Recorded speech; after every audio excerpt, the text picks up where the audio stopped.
Emily Gagnon here with Mike Griffith from AJC DawgNation. Mike, Brock Bowers being out for the Dogs, what does that mean for this team? Yeah, it's like a whole nother team. I mean, the dimensions shift and Kirby Smart has to find some other playmakers, lean on more playmakers. Emily, you always hear next man up. I feel like it's next men up for Georgia right now. What do you think that his absence will do for this offense? Well, I know what it better do. I mean, everybody had better step up and realize there's a void there that can't be filled by one person or one scheme or one play call. It's going to take a number of things for this Georgia offense to maintain any sort of continuity and firepower. When you think about it, Brock was the most explosive player on the team by far. Now, maybe they catch a break because Ladd McConkey came back and played almost 40 snaps. That's the most playing time that Ladd's had all year. You remember he missed his first 4 games with a back injury and had one of those hits out there, looked like a car wreck. He got up from it and without any after effects. So that's kind of the good news that came out of the Vanderbilt game, is that I think number 84 is back and ready to go.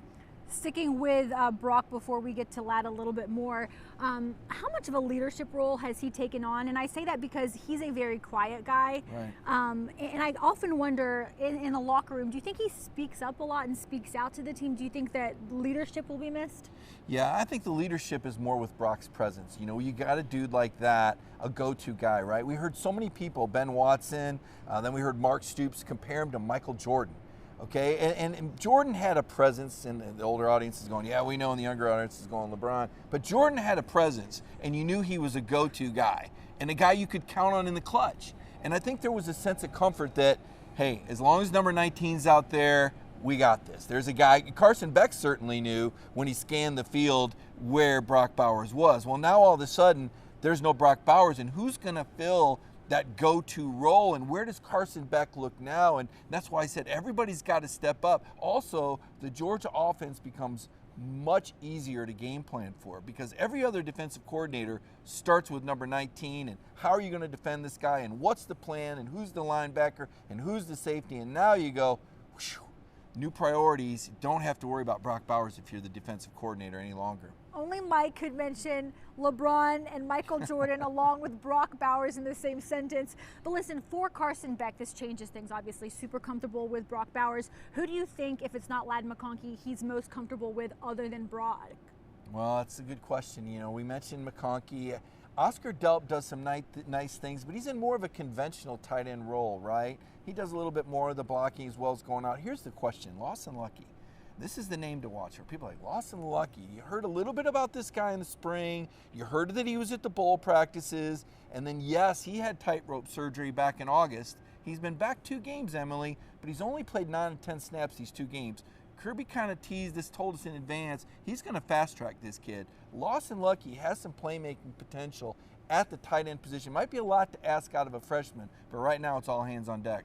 It wasn't a lot to ask out of Brock Bowers when he came in when Big O was injured. So do you think Lawson might have that maturity where he could handle it? Yeah, well, I know he's got the desire. You go back and look at some of his interviews last summer, some of those paid interviews that he did. He said he was hungry. He gained a lot of confidence practicing against the championship defense in those bowl practices. You think about how valuable that is for him right now, that he's got that sort of confidence, that he had those spring drills and he was so successful. He's got something to build on. He's got the confidence. Now I think he just needs the opportunity. And you mentioned Delp. Let's not sleep on Delp, not yet. Probably not the abilities that Brock has, but not many people have those abilities, let's be honest. But do you feel like he'd be able to step up in a quote-unquote leadership role, be able, and he's young, and be able to step into those shoes? I don't know if he'll be able to fill Brock Bowers' shoes, but step into like the #1 tight end for this team shoes? I think he just needs to keep doing what he's doing. He's gotten better every single week. You saw him score a touchdown. I think he's got 2 touchdowns on the year. He's a very solid player. He's been in position to do big things, as you said. He stepped up last year when Darnell was injured. He played in both of those playoff games. But I think Oscar Delp has to play his role. A lot of these guys can only do what they do. You know, you got what you got. Dominic Lovett gave you 9 catches last week. He's not going to do more than that. Ra Thomas has come so far. Marcus Rosemy-Jack Saint does what he does. Dejon Edwards does what he does. The question is, where do you find the extra? And that's where McConkey coming back, Lawson Lucky being put into the lineup, and perhaps Kendall Melton. I mean, we saw some good things from Kendall in the first half before he took a helmet to the knee, aggravated that MCL. I think he could be back. I think they sat him second half kind of a precautionary measure. Sure would be nice to get a lift from Kendall Milton in the second half of the season. And Dylan Bell, every week his role has expanded. The wide receiver who's shown you that he can play tailback, every week looks a little bit more comfortable, starting to fill up those Kenny McIntosh shoes just a little bit more with that versatility. Are you willing to tell me whether you feel that we will never see Brock Bowers in a UGA uniform again? Yeah, that's a lot, because you know that as soon as Brock Bowers is cleared to play, he's going to play. Now, you read on the internet it's 3 to 6 week or 4 to 6 week, but I was talking to Ben Watson, and Ben, of course, played in the NFL as well as Georgia, and he said, look, you can't compare. Everybody's different. Every injury is different. We don't know how fast the swelling goes down. We don't really know the prognosis. And we don't know if maybe there's more injuries out there that we're not aware of, Emily. I mean, that was a pretty serious injury. A lot of people said, oh, ankle sprain. And I'm thinking, for this cat to stay down on the turf, let me tell you, Brock Bowers has probably sprained his ankle 24 times, and he knew that wasn't an ankle sprain for him to stay down like that. All right, so now let's get to Ladd McConkey, who has been suffering those the back tightness, the back injury. And Kirby said in his press conference after that Vandy game, after that Vandy win, that the problem remains that he gets tight at halftime, and we don't really see much of him in the second half. How do you resolve this? Well, I mean, first of all, I think part of the reason we didn't see more Ladd in the second half is that Brock Bowers went down in the first half. Let's be honest, Kirby is the master of roster management. You think about the whole rivet popper thing. I'm going to take you down another path I can't here, wait. right? Let's do it. You're sitting on the airplanes and all the rivets stop popping. You say, at some point, when does that wing go, right? How many guys has Georgia lost off of this football team? How many different players have been sidelined by injuries? Kirby Smart has somehow held this together, whether it's through the game plans or whether it's how he's managed the roster and brought this team this far. You're talking 24 wins, you're talking 18 straight weeks at number one, and there's no way that he's going to put Ladd McConkey out there in the second half against Vanderbilt up 24-7 and throw the ball around. I think Ladd is okay. I think Ladd is where a lot of the chips are going to be cashed against Florida, and I think he's the guy you got to look for maybe to help try to carry this team forward. So do you think he's the savior? Everything is going to lie on Ladd McConkey? That's a lot to ask of one player. I'm asking. That's the guy that brings the breakout. What about Ra-Ra, though? I think Ra-Ra Thomas, like I said, is kind of giving you what he's got. He made a really nice catch against Vanderbilt. You got to consider this. I mean, these transfers have only made their first touchdown catches in the last 2 games. Yep. And neither one of them had cracked 60 yards going into that Kentucky game.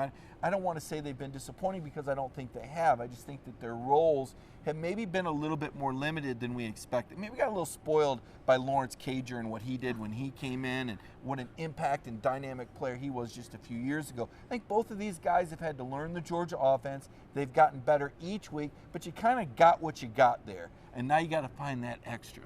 Lawrence Cager, I still remember that touchdown against Notre Dame in that end zone. Yeah. That was unbelievable. He came here from Miami. So really quickly, Mike, so Ladd McConkey's who we're leaning on, but Kendall Milton, you mentioned MCL is bothering him. Yeah. And he had perhaps his best game of the season at Vandy before that happened. So are we leaning on him a little bit more? Are we worried about his injury too? Well, I think all these guys, the injuries don't just go away, right? It's not the video game where you hit the reset button and everybody's back to 100. That's just not how it works.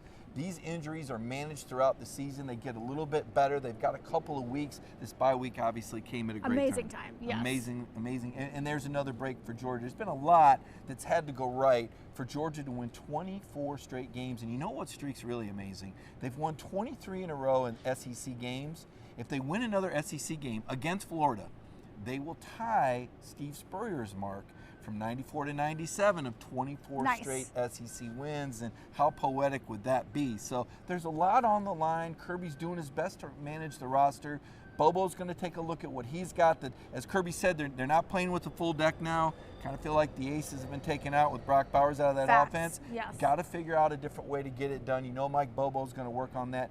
Did see some offensive line improvement against Vanderbilt, saw a little bit more continuity. Let's see if Xavier Truss is back. Let's see when Amarius Mims gets back. Okay. So there's still some guys out that I think could come back, help Georgia, and help boost this team over this final stretch. I do have a couple questions left, and this one is not, I'm not trying to put you in a bad spot. I just really wonder about your opinion. Grass versus turf. Do you lean one way or the other? Now I know Georgia practices, their indoor has turf. Yeah.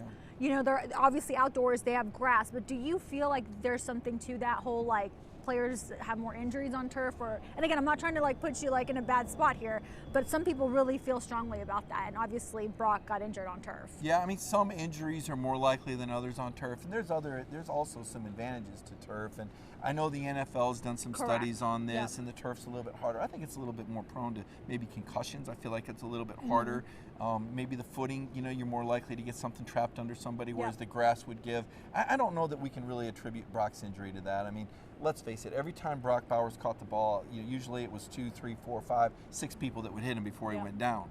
And you almost feel like, and I made this, you know, comparison in a story I did on DawgNation, you know, I couldn't believe it the night I heard Tim Tebow got injured against Kentucky. I couldn't believe it the night I heard Mike Tyson got knocked out.